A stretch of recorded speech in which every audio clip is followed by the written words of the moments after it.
Are you interested in the evolution of AI use in urban governance?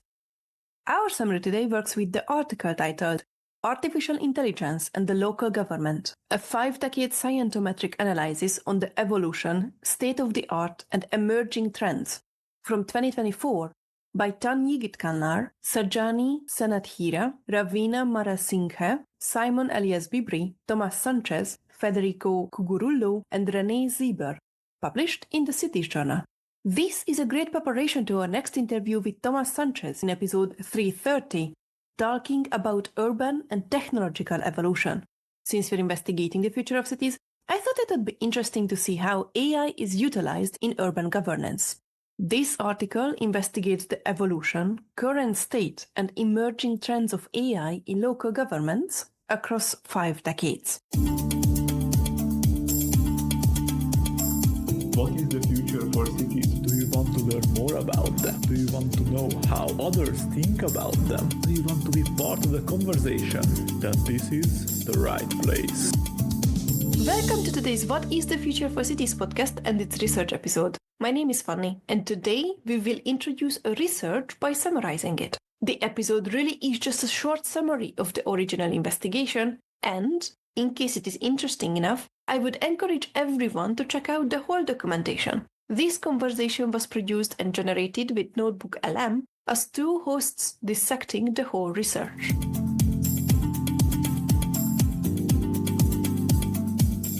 We hear so much about artificial intelligence, AI, changing everything. What's actually happening closer to home, like in our local governments? Right. It's definitely moving beyond just ideas. AI is starting to actively shape how our cities work. How things like the services they offer and decisions they make. Exactly that. And to really understand this, we looked at over 7,000 research papers. 7,000? Yeah, spanning 5 decades too, from 1973 right up to October 2023. So it gives us this comprehensive, sort of data-backed view of the science behind AI in your local community. Okay, so this isn't just stories we've heard. You used a method, scientometrics, you said, to see the big picture in all that research. Precisely. It lets us see the major patterns, the trends, what the whole research field is focusing on. It gives us some pretty surprising insights into where AI is making the biggest impact right now. Okay, let's dig into that. What's the main takeaway when you look at all that data? The first thing that really jumps out is just how, new this all is in the grand scheme of things. How new? If you look at the timeline, the first 30 years we study, that's 1973 all the way to 2004, barely 1% of all the research on AI in local government was published then. 1%. Over 30 years. That's tiny. It really drives home that this is a recent shift, like the starting gun only just fired. It really does. Something clearly changed around 2004. So what happened then? What was the catalyst? After 2004, it just accelerates massively. Like 99% of all the research we looked at came out since then. 99%? Yeah. And if you think about the wider tech world, that's when we saw the huge explosion of the internet, social media taking off, the whole big data era starting. Okay. So suddenly there was all this data and maybe the computing power to actually do something with it. Exactly. Those advancements created both the fuel, the huge amounts of information, and the engine, the powerful computing tools and algorithms that AI needs to really work. So that tiny trickle turned into a flood. And it wasn't just a steady increase, was it? I remember you mentioning a more recent surge. That's right. The growth has been particularly intense just in the last decade or so, say from 2014 up to now. That really highlights the current boom, the real push for practical AI applications at the city level that we're seeing today. Okay, so AI is definitely gaining ground fast in local government. But why? What are they actually trying to achieve with it? What problems is it solving? The research really points to 4 main reasons, 4 key purposes. There's decision support, automation, prediction, and improving service delivery for you, the citizen. Right. So helping officials make better choices, handling routine stuff automatically, maybe seeing what's coming down the road, and making services better. That's a great summary. They're using AI to get more insights for decisions, make routine tasks more efficient, anticipate future needs or problems, and ultimately, provide better, faster services. Makes sense. Can we get more specific? What are some concrete examples from the research for each of those? Let's start with decision support. Sure. Some early examples, there were things called expert systems. These were designed to help with quite complex tasks, like figuring out land use planning options or making sure building plans met all the codes. So like an AI assistant providing data-driven advice. offering insights to help the human officials make the final call. Okay. And automation. That's a word we hear a lot. How does that look in City Hall? In this context, it often means using what some call algorithmic bureaucracy. Basically using algorithms for tasks like sifting through huge data sets or allocating resources based on defined rules. So it takes over some of the grunt work. Exactly. It frees up the human staff to focus on more complex problems, things that need human judgment or interaction. Got it. What about prediction? How are cities using AI to look into the future? We're seeing more and more use of AI for forecasting, things like predicting traffic jams so they can adjust traffic lights, or forecasting energy demand to manage the grid better, and even trying to predict where public safety issues might arise, though that's obviously a complex and sensitive area. Definitely. Okay, and the last one, improving service delivery for us. Yeah, a really common example now is chatbots. Lots of cities are using AI-powered chatbots on their websites or apps. The little pop-up windows asking if you need help. Exactly. They can give you quick answers to common questions about, say, trash pickup schedules or how to pay a bill, guiding you to the right info without you having to wait on hold or search through pages. Los Angeles has one called CHIP, for instance. Interesting. So AI is really touching a lot of different parts of how local government operates. If we zoom in a bit more, what are the specific sectors or areas where it's being applied most? The research really highlights a few key zones. Planning is a big one. Analytics, making sense of data security, surveillance, energy, and also modeling. Okay, planning. We mentioned land use earlier. What else falls under planning? Things like optimizing public transport routes, figuring out the best locations for new facilities, or even simulating how a new development might impact traffic or local services.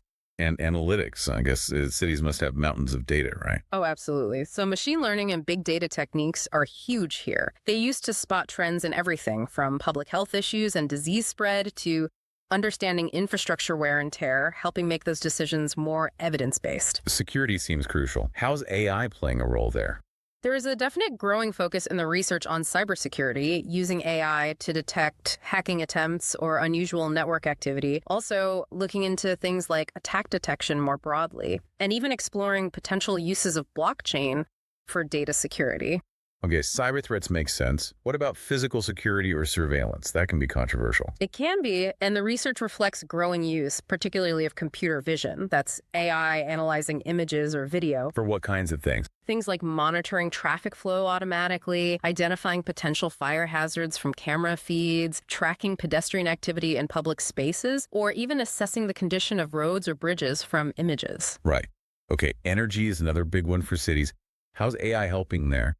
It's being used to optimize energy use in city buildings, for instance, adjusting heating and cooling automatically. Also, managing smart grids more effectively, balancing supply and demand, and even sometimes in programs to encourage residents to conserve energy. And the last area you mentioned was modeling. What does that involve? This often involves using AI, especially techniques like convolutional neural networks, CNNs, which are really good at finding patterns in complex data like images or sensor readings. So using them for what? For things like forecasting how air pollution might spread, modeling the potential impact of climate change on city infrastructure, or predicting how changes to the road network might affect congestion. It's quite a range. Now, you mentioned this research covers decades. Did you see distinct phases or eras in how AI was approached by local governments over time? Yes, the analysis suggested roughly 4 phases. There was a kind of foundational period, maybe late 80s to mid 90s. That's when those first expert systems started appearing, mainly in planning. Okay, the very beginning. Then a conceptual phase, say mid 90s to the mid 2000s. That's when the term artificial intelligence itself started showing up more prominently in the research, but maybe less practical application yet. More theory and discussion. A bit, yeah. Followed by an exploratory phase, mid-2000s to mid-2010s. Here you start seeing the first real clusters of research around AI for specific things planning again, but also analytics, energy mobility starting to emerge. Okay, starting to get more focused. And then finally, the phase we're in now, the booming phase, from the mid-2010s onwards. This is where the idea of the smart city really takes hold, and machine learning becomes the dominant approach. Right. That connects back to the massive growth you mentioned earlier. So the focus shifted from general AI concepts to very specific tools within this smart city idea. Exactly. Much more application focused now. So we've looked back and looked at the present. What about the future? What emerging trends does the research point to? What's next for AI in our cities? The research shows growing momentum, or heat, around a few key areas. Security, mobility, surveillance, and modeling are definitely getting more attention. Okay, can you give some examples? What's happening in security? There's definitely more research looking at cyber threats, as we mentioned, but also exploring things like blockchain for secure data management in government services. And mobility. That seems like a big one for cities. Huge. We're seeing lots of innovation here. Think intelligent transportation systems that adapt in real time, more research related to autonomous vehicles and how cities manage them, smart parking solutions, even creating real-time digital twins of the city's transport network to test changes. Digital twins, like a virtual copy. Essentially, yeah, a simulation tool. And in surveillance, more advanced computer vision applications detecting specific events, differentiating between pedestrians and vehicles more accurately, maybe using drones for monitoring certain situations. And modeling. You mentioned CNNs earlier. Right. The use of those deep learning models like CNNs is growing for all sorts of urban challenges. And there's also this interesting new-ish field called GeoAI popping up. GeoAI? Yeah, basically applying AI specifically to geographic data, spatial data for better urban analysis, environmental monitoring, planning, that sort of thing. It also feels like we should mention things like ChatGPT, the large language models. Are they showing up in the research for local government? That's a great point. Interestingly, while generative AI like ChatGPT obviously have huge potential to, say, revolutionize how citizens interact with government information or services, it's still very new in the academic research focused specifically on local government applications. So the research hasn't quite caught up with the hype yet. Not fully, at least in the papers published up to late 2023. You can absolutely see the potential there for things like more natural chatbots, summarizing complex regulations, or even helping draft communications. It's likely an area we'll see explode in the research very soon. Something to watch. Now, with all this focus on technology and applications, is there anything the research suggests is being overlooked? Yes, definitely. And this is really important. There's a significant gap when it comes to research on the ethics, the public engagement aspects, and the accountability surrounding AI use by local governments.